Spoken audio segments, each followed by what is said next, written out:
മിഥുൻ വിജയകുമാറുമുണ്ട്. ഒപ്പം ന്യൂസ് ഡെസ്കിൽ നിന്ന് MG മിഥുൻ കൂടി ചേരുന്നുണ്ട്. മിഥുൻ, വളരെ നിർണായകമായ കൂടിയാലോചനകൾ നടക്കുകയാണല്ലോ ഇപ്പോൾ ഡൽഹിയിൽ. സേനാ മേധാവിമാരുമായിട്ട് പ്രധാനമന്ത്രി ചർച്ച നടത്തുന്നു, പ്രതിരോധ മന്ത്രിയുമായിട്ട് പ്രധാനമന്ത്രി കൂടിക്കാഴ്ച നടത്തുന്നു. ഇതേ സമയത്ത് തന്നെ ഏതാണ്ട് ഇന്നലത്തെ സമയമാവുകയാണ്. പാകിസ്ഥാന്റെ ഡ്രോൺ ആക്രമണം ഇന്നലെ തുടങ്ങിയ അതേ സമയം ഏതാണ്ട് ആവുകയാണ്. ഇപ്പോൾ അതിർത്തിയിൽ വീണ്ടും പ്രകോപനം പാകിസ്ഥാൻ നടത്തുന്നുണ്ടോ? എന്താണ് ഇപ്പോൾ ഏറ്റവും ഒടുവിൽ കിട്ടുന്ന വിവരങ്ങൾ? മഞ്ജുഷ്, പാക് പ്രകോപനം വീണ്ടും ഉണ്ടായിരിക്കുന്നു എന്നുള്ള വിവരങ്ങളാണ് ഈ ഒരു ഘട്ടത്തിൽ പുറത്തു വരുന്നത്. ഉറിയിലെ ഗ്രാമീണ മേഖലകൾ കേന്ദ്രീകരിച്ചാണ് ഇപ്പോൾ ഷെല്ലിംഗ് നടക്കുന്നത്. അവിടെ വലിയ രീതിയിൽ പാക് പ്രകോപനം ഉണ്ടാകുന്നു. അതിനെ സൈന്യം വലിയ രീതിയിൽ ചെറുക്കുന്നുണ്ട് എന്നുള്ള വിവരങ്ങളാണ് നമുക്ക് ഈ ഒരു ഘട്ടത്തിൽ ലഭ്യമാകുന്നത്. മഞ്ജുഷ് നേരത്തെ സൂചിപ്പിച്ച പോലെ തന്നെ കഴിഞ്ഞ ദിവസം ഈ ഒരു സമയത്തോട് അടുപ്പിച്ചായിരുന്നു ഇത്തരത്തിൽ ഷെല്ലിംഗ് ആരംഭിച്ചത്. ആദ്യം കഴിഞ്ഞ ദിവസങ്ങളിൽ ജമ്മുവിലായിരുന്നു അറ്റാക്ക് ഉണ്ടായത്. ജമ്മുവിലെ എയർപോർട്ട് കേന്ദ്രീകരിച്ചായിരുന്നു ആദ്യ ആക്രമണം ഉണ്ടായത് എങ്കിൽ ഇന്നിപ്പോൾ ഉറിയിലെ ഗ്രാമീണ മേഖലകൾ കേന്ദ്രീകരിച്ച് സാധാരണക്കാരായിട്ടുള്ള ജനങ്ങൾ താമസിക്കുന്ന ഇടങ്ങൾ കേന്ദ്രീകരിച്ചാണ് ഷെല്ലിംഗ് ഇപ്പോൾ നടക്കുന്നതായിട്ടുള്ള വിവരങ്ങൾ പുറത്തു വരുന്നത്. അതിനിടെയാണ് വലിയ തിരക്കിട്ട ചർച്ചകൾ, കൂടിയാലോചനകൾ ഡൽഹി കേന്ദ്രീകരിച്ച് നടക്കുന്നു. നിർണായക കൂടിക്കാഴ്ചകൾ ഇപ്പോൾ തുടരുകയാണ്. ഇപ്പോൾ അല്പസമയത്തിന് മുമ്പ് പ്രതിരോധ മന്ത്രി രാജ്നാഥ് സിംഗ് പ്രധാനമന്ത്രിയുടെ വസതിയിലെത്തി കൂടിക്കാഴ്ച നടത്തുകയാണ്. ഇപ്പോൾ നിലവിലുള്ള സാഹചര്യങ്ങൾ, ഒപ്പം തന്നെ എന്തൊക്കെ കാര്യങ്ങളാണ് ഇതുവരെയുള്ള വിഷയങ്ങളിൽ ഏകോപിപ്പിച്ചത്, ഇനി എന്താണ് നടക്കാൻ പോകുന്നത്, ഇനി ഏത് തരത്തിലാണ് മുന്നോട്ട് പോകുന്നത് തുടങ്ങിയ കാര്യങ്ങളുമായി ബന്ധപ്പെട്ട വിശദമായിട്ടുള്ള ചർച്ചകൾ നടക്കുമെന്നാണ് നമ്മൾ മനസ്സിലാക്കുന്നത്. അല്പസമയത്തിന് മുമ്പ് പ്രധാനമന്ത്രി 3 സൈനിക മേധാവിമാരുമായി കൂടിക്കാഴ്ച നടത്തിയിരുന്നു. കഴിഞ്ഞ ദിവസം നടന്ന ആക്രമണവുമായി ബന്ധപ്പെട്ടും ഒപ്പം തന്നെ ഇനി ഏതെങ്കിലും തരത്തിൽ പാക് പ്രകോപനം ഉണ്ടായാൽ അതിന് ഏത് തരത്തിൽ തിരിച്ചടി നൽകും തുടങ്ങിയ കാര്യങ്ങളിൽ അതിർത്തി മേഖലകളിൽ ഏതൊക്കെ തരത്തിലാണ് സേനാ വിന്യാസം ഉണ്ടായിരിക്കുന്നത്, സർവ്വസജ്ജമായി മുന്നോട്ട് പോകാനുള്ള നിർദ്ദേശം നേരത്തെ തന്നെ നൽകുകയും ചെയ്തിരുന്നു. അതിന്റെ അടിസ്ഥാനത്തിൽ ഇന്ന് സ്വാഭാവികമായും ഇന്നലത്തെ പോലെ തന്നെ സമാനമായ അറ്റാക്ക് ഇന്ത്യൻ സൈന്യം പ്രതീക്ഷിക്കുകയും ചെയ്യുന്നുണ്ട്. അതുകൊണ്ട് തന്നെ അതിനെ നേരിടുന്നതിന് വേണ്ടി ഉള്ള ക്രമീകരണങ്ങൾ, അതിനുവേണ്ടി പൂർണ്ണ സജ്ജമായി തന്നെ സൈന്യം തുടരുന്നു എന്നാണ് നമുക്ക് അറിയാൻ സാധിക്കുന്നത്. എന്തായാലും ഇപ്പോൾ ഉറിയിലാണ് ആദ്യ അറ്റാക്ക് ഉണ്ടായിരിക്കുന്നത്. ഇപ്പോൾ ഷെല്ലിംഗ് ആണ് നടക്കുന്നത്. തുടരെ ഷെല്ലാക്രമണം നടക്കുന്നതായിട്ടുള്ള വിവരങ്ങളാണ് പുറത്തു വരുന്നത്. ഇപ്പോൾ ശ്രീ കേണൽ ഡെന്നി, ഇതിൽ മറ്റൊരു കാര്യം എന്ന് പറയുന്നത് ഇന്നലെ ഇന്ത്യ തിരിച്ചടിച്ചു എന്നുള്ള കാര്യത്തിൽ യാതൊരു സംശയമില്ല. അത് പാകിസ്ഥാന്റെ ഈ മിസൈലുകളെയും ഡ്രോണുകളെയും നിർവീര്യമാക്കുവാനുള്ള ഒരു പ്രത്യാക്രമണം മാത്രമാണ് എന്ന് ഇപ്പോൾ വിദേശകാര്യ മന്ത്രാലയം നൽകുന്ന വിശദീകരണം അങ്ങനെയാണ്. അതിനുമപ്പുറം ചിലപ്പോൾ ചില കാര്യങ്ങൾ സംഭവിച്ചിട്ടുണ്ടാകുമല്ലോ. ഇന്നലെ രാത്രിയിലെ കുറേയേറെ റിപ്പോർട്ടുകൾ ആ രീതിയിൽ ഉള്ളവയായിരുന്നു. പക്ഷേ ഇപ്പോഴും അതിനൊരു സ്ഥിരീകരണം വന്നിട്ടില്ല എന്ന് മാത്രമല്ലേ ഉള്ളൂ.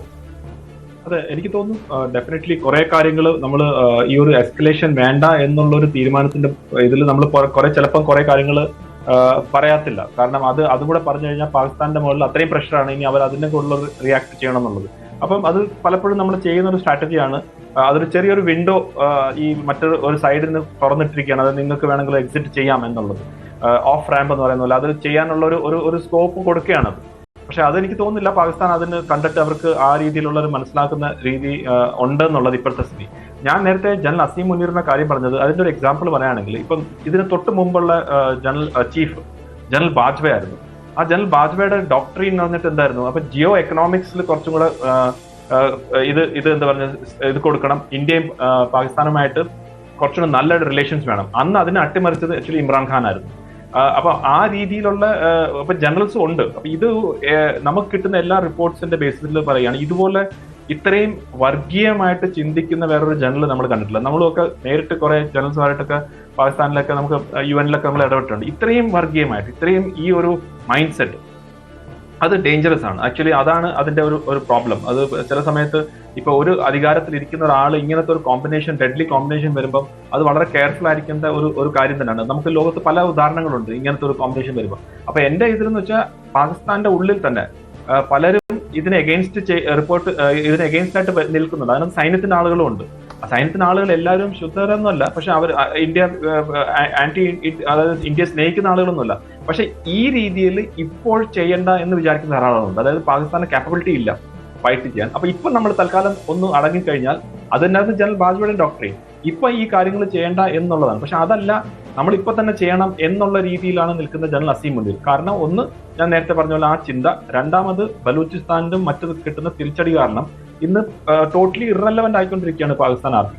അപ്പൊ ആ റെലവൻസ് തിരിച്ച് കൊണ്ടുവരാനുള്ള ശ്രമമാണ്. ഇപ്പൊ നോക്കൂ, ഏകദേശം അവർക്ക് അവരുടെ ആ സ്ട്രാറ്റജി സക്സസ്ഫുൾ ആയിക്കൊണ്ടിരിക്കുകയാണ്. ഇന്ന് ആ രാജ്യം ഒന്നുമില്ലെങ്കിലും പാകിസ്ഥാൻ ആർമി ഇപ്പം പൊതു തെരുവിലൊന്നും എടുത്ത് ആരും ഒന്നും ചെയ്യുന്നില്ല. നേരത്തെ ഒരു സ്റ്റേറ്റ്മെന്റ് ഉണ്ടായിരുന്നു അവിടുത്തെ ഒരു പാർലമെന്റേറിയൻ.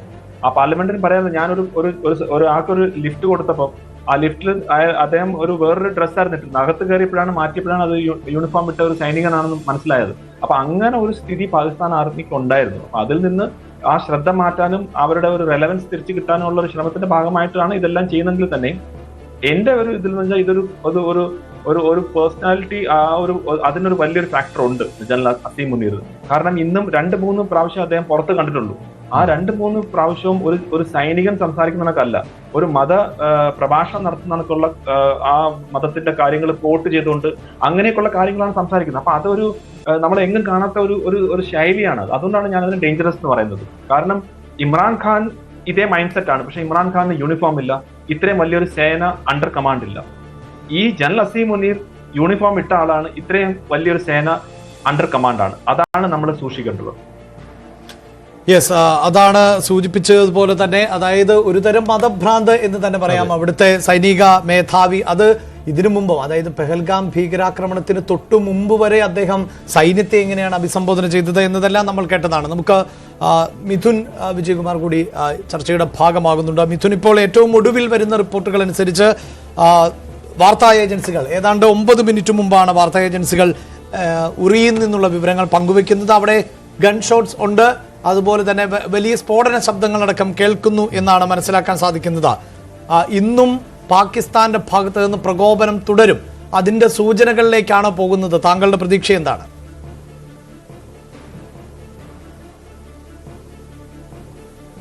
നോക്കൂ, എപ്പോഴൊക്കെ ഒരു ഇന്ത്യ പാകിസ്ഥാൻ ഫ്രിക്ഷൻ ഉണ്ടായിട്ടുണ്ടോ അപ്പോഴൊക്കെ ഈ പറഞ്ഞ പോലെ ഉറി, ബാരാമുള്ള, രജൗരി, പൂഞ്ച് ഇവിടേക്കൊക്കെ പാകിസ്ഥാന്റെ ഷെല്ലിംഗ് നടക്കുന്ന സ്ഥലങ്ങളാണിത്. അപ്പോൾ ഉറിയിലെ ആളുകൾക്ക് ഇത് ഒരു കോമൺ സംഭവമായിരിക്കും. കാരണം എപ്പോഴൊക്കെ ഇന്ത്യ പാകിസ്ഥാൻ ഇഷ്യൂ ഉണ്ടായിട്ടുണ്ടോ അപ്പോഴൊക്കെ ഈ പറഞ്ഞ സ്ഥലങ്ങളൊക്കെ തന്നെ ഇത് നേരിട്ടിട്ടുണ്ട്.